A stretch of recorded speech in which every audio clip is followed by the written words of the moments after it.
চীনের পূর্বাঞ্চলের আনহুই প্রদেশের টংচেং সিটির লাওমেই গ্রামের কৃষক দাই সুইং, বয়স ৮২, কিন্তু মন একদম তরুণীর মতো।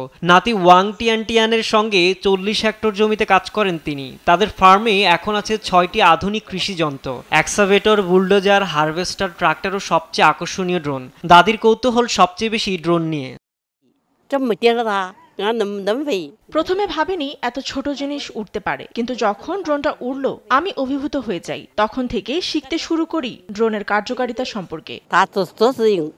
দাদি আরো বলেন, এখন ড্রোন দিয়েই ধান বীজ ছড়ানো থেকে সার ও কীটনাশক স্প্রে সবই করা যায়। আগে যেখানে অনেক সময় ও শ্রম লাগতো, এখন কয়েক মিনিটেই কাজ শেষ হয়। ট্র্যাক্টর দিয়ে জমি চাষ, হারভেস্টার দিয়ে ফসল কাটা, প্রযুক্তি বদলে দিয়েছে তার গ্রামীণ জীবন। দাদির সাথে কাজ করে উপভোগ করছে নাতি।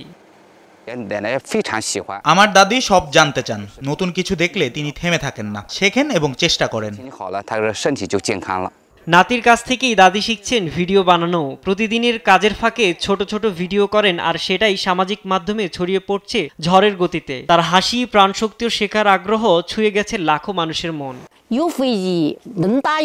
ভিডিও বানাতে আমার খুবই ভালো লাগে। হাসি খুশি থাকলেও শরীরটা ভালো থাকে।